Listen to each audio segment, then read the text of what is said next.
బంగారం ప్రియులకు ఇది ఒక బిగ్ అప్డేట్.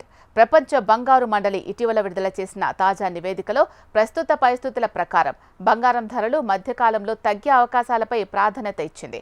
గత కొంతకాలంగా గ్లోబల్ భౌగోళిక రాజకీయ పరిస్థితులు, ఉద్రిక్తతలు, వాణిజ్య సంబంధాలు కొంతమేర చల్లబడడంతో బంగారం ధరలు ప్రభావితమవుతున్నాయి. ఈ పరిణామాలు ధరలను దిగుముఖం పట్టించే అవకాశం ఉందని మండలి తెలిపింది. అమెరికా డాలర్ బలోపేతం మరియు ట్రెజరీ రాబడుల పెరుగుదల ఉన్నప్పటికీ దీని ప్రభావం బంగారం ధరలపై ప్రతికూలంగా ఉంటుంది. ముఖ్యంగా కేంద్ర బ్యాంకుల బంగారం కొనుగోలు నెమ్మదించడం, అలాగే రిటైల్ పెట్టుబడిదారుల డిమాండ్ తగ్గడం కారణంగా ధరలు కొంత స్థాయిలో పడవచ్చని విశ్లేషకులు అంచనా వేస్తున్నారు. గత సంవత్సరం నవంబర్లో ఔన్స్కు డాలర్లో $1,429 స్థాయిలో ఉన్న బంగారం ధర ఈ నెల వరకు $3,300 చేరుతూ 2 రెట్లు పెరిగింది.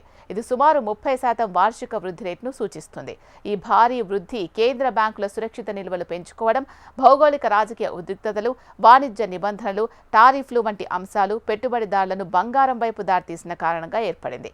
అయితే ప్రపంచంలోని కొన్ని ప్రాంతాల్లో భౌగోళిక రాజకీయాలు కొంత శాంతియుత దిశగా వెళ్లడమే కాక వాణిజ్య ఒప్పందాలు కూడా కొలిక్కి రావడం కొంతసేపు బంగారంపై పెట్టుబడులు తగ్గే పరిస్థితిని సృష్టించవచ్చు. ఇలాంటి పరిస్థితుల్లో WGC అంచనా ప్రకారం మధ్యకాలంలో బంగారం ధరలు తక్కువ మొత్తంలో దిగి వచ్చే అవకాశం ఉంది. రేపు భారతదేశంలో బంగారం ధరలు 2025 రెండవ త్రైమాసికంలో కూడా స్థిరంగా పెరుగుదలను కనపరిచే అవకాశం ఉన్నట్లు ICICI బ్యాంక్ గ్లోబల్ మార్కెట్స్ నివేదిక తెలిపింది.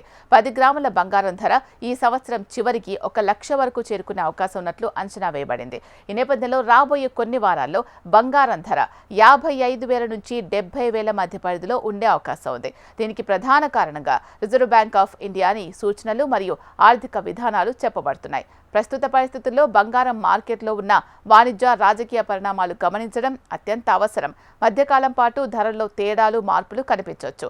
అయితే దీర్ఘకాలికంగా బంగారం ధరలు సుస్థిరంగా వృద్ధి చెందే అవకాశాలు ఎక్కువగా ఉన్నాయి. అందువల్ల పెట్టుబడిదారులు వారి పెట్టుబడులను జాగ్రత్తగా పర్యవేక్షిస్తూ అవసరమైతే మృదువుగా మార్పులు చేసుకోవడం మంచిది.